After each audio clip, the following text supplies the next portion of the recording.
So Fanny and Rec, difficult dog, easy dog.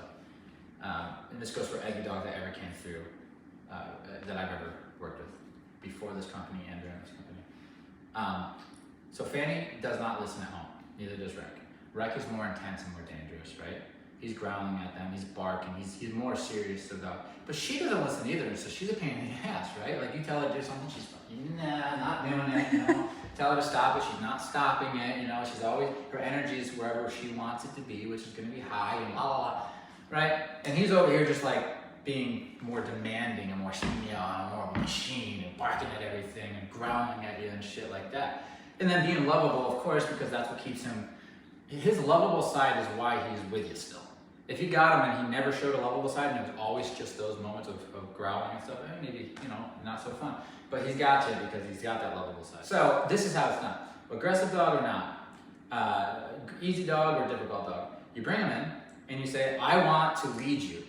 This is what it comes down to. I want to take control. When you're in my pack, I'm the guy. All right? With Fanny or with Rec, I had the same conversations. They just looked differently because he was more intense than her, but they went through the same steps. Here it goes. Bring them into a room. This is part of our process. They learn the recall and everything before we do this. We have a recall and we have a little bit of understanding of the e-collar. I bring them into the room and I start interacting with them, letting them know. You know, usually if it's not a dog who's outright dangerous for no good reason other than you're a stranger, then I would be soft with them first and I'll show them, you know, my soft side, especially Fanny. I showed her my soft side first. I played with her. Got her feeling real comfortable. And then I open up the door on cue and in comes the dog. Sparkles probably. She goes over to say hi to Sparkles. I correct, send her away. And then I go over to Sparkles. You see, because it's an empty room and something new came in. There's a dog, but it's new, and I want her to know. That's my message to her. So I go through it, and I tell her Sparkles, I do my thing. And then I tell her she could, you know, break. And she comes over and I say, oh, you go say hi to Sparkles. I let them go, we have fun again, we're playing. And then I open up the door and another dog comes out. Now what happens usually the second or third dog, the dog will see the dog, not go up on them even though they want to, and look at me. And in that moment I say, good, you're right, like stay there, like that's mine, because I want to see it first. This is gonna lead to dogs in the walk and everything. And the dog's allowed to make the mistake though. I'm not telling the dog, stay. No, that's where it all goes wrong. I don't say a thing because I'm a dog in this moment. Say, I talk with them dog first and then add human talk, like down, sit, and all that stuff. When I'm first interacting with them, we're talking more dog than human, right? Of course, I'm standing up and stuff, and I've got my different ways of correcting, but I'm thinking like dog. So I'm not telling her to stay. She goes up on them. I'm just telling her good when she did stay. In this particular scenario, which is one of the first times I'm spending time with her. So I go through this with all the dogs, and then I let them all socialize, and we'll correct any on wanting stuff if we see anything unnecessary. Then I'll bring out food. Now I got the pack, they're hungry. She wants the food, they all want the food. I take the food, I give them all, you know, a smell of it. I set it down on the floor, and then my dogs know, because I've been through this.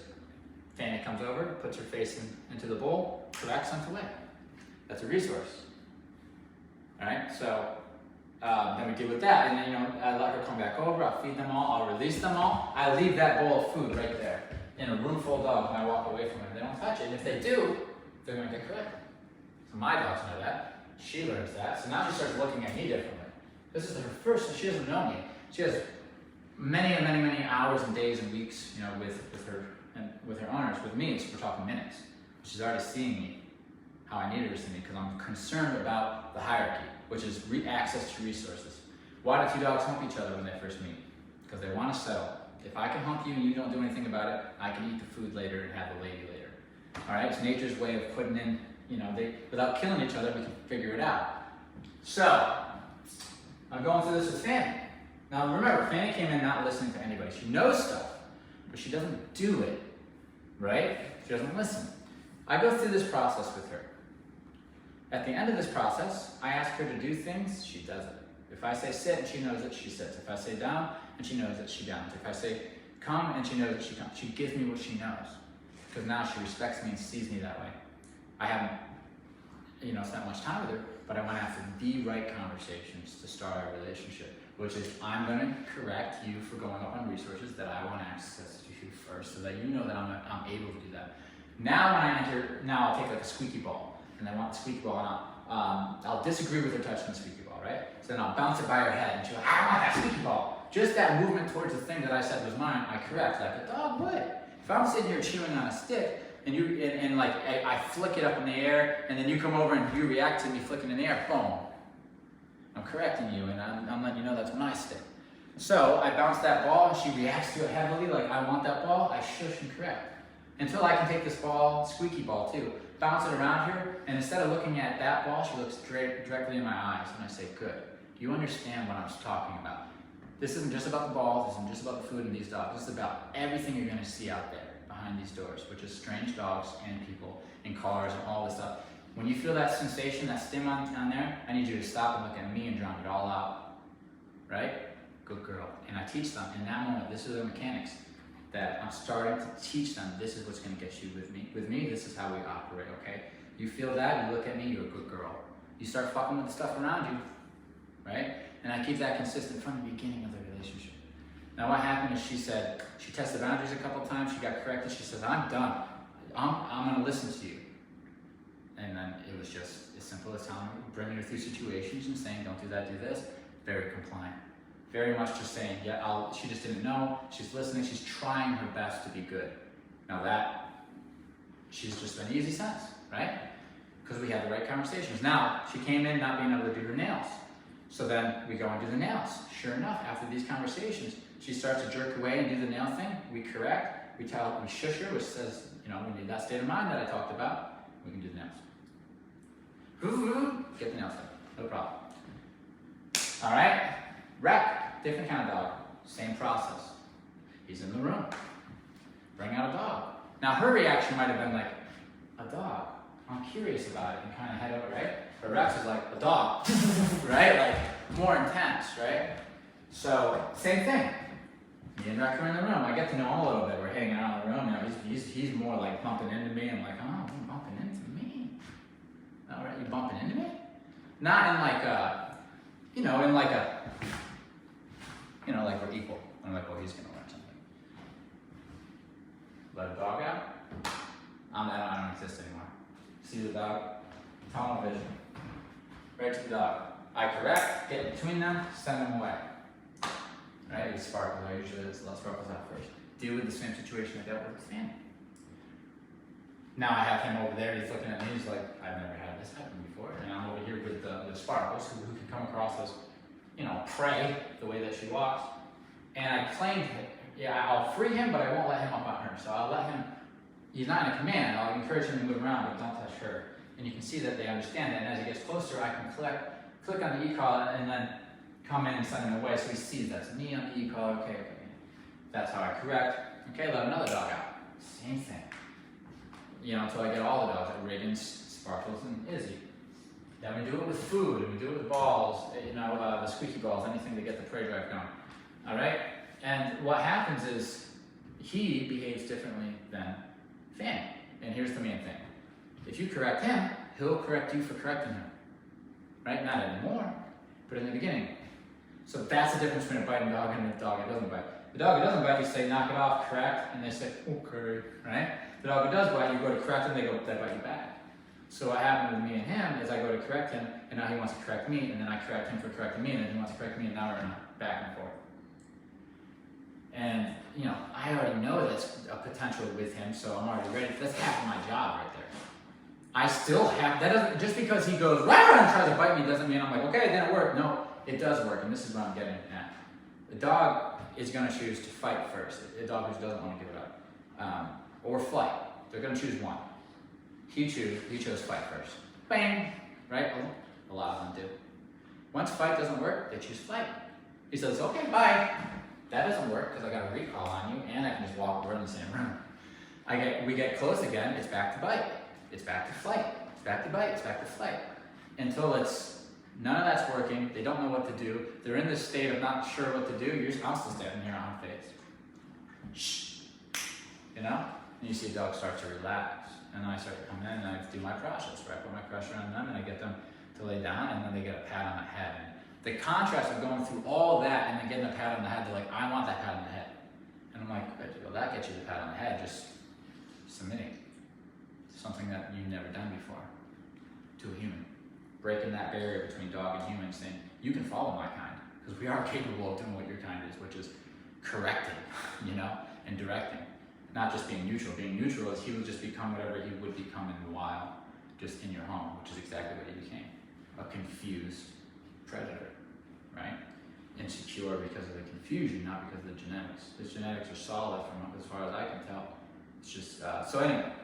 So a biting dog, they're gonna go through the same thing. They're gonna try to fight first though. Not a dog who doesn't bite, though, who doesn't have any bite on his record, they can choose flight instead of bite. If I got a dog who might choose flight, like Fanny would choose flight, she would just try.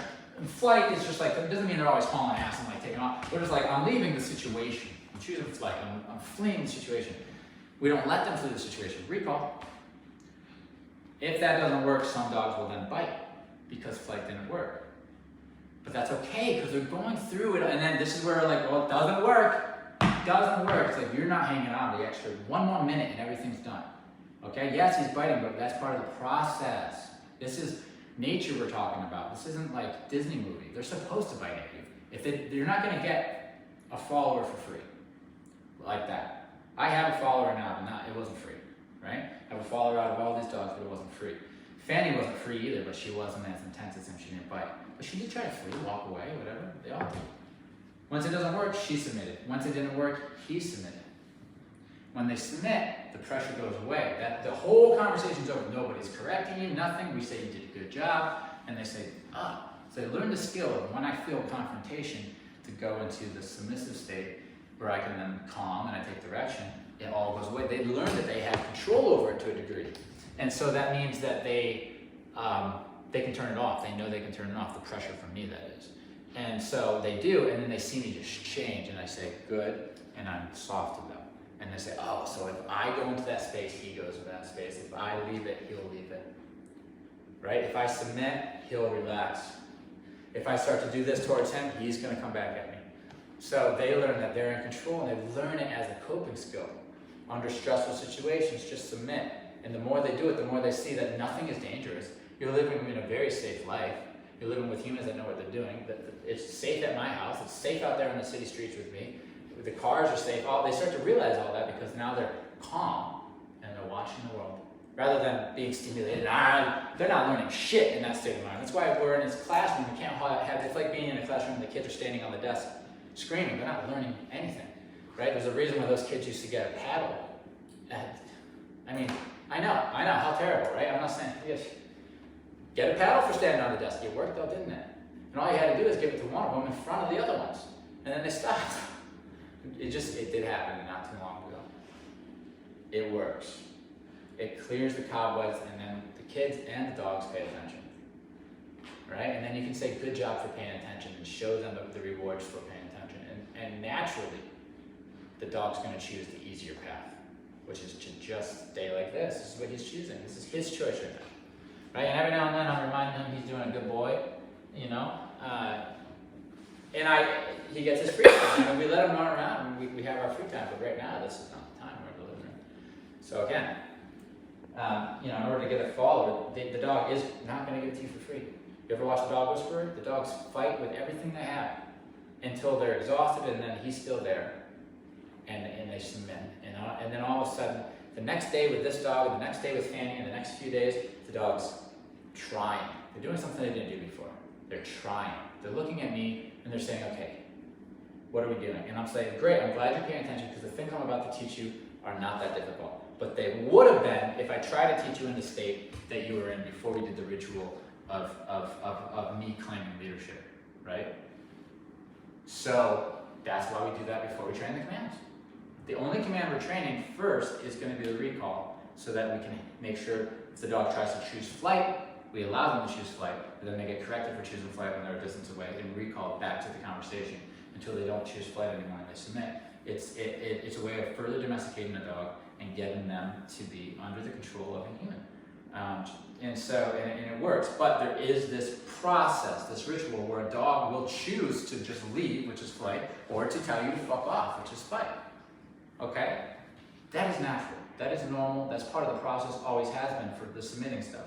Watch any dog whisperer and you're gonna see the dog's gonna have a little batshit crazy moment before they get the submission.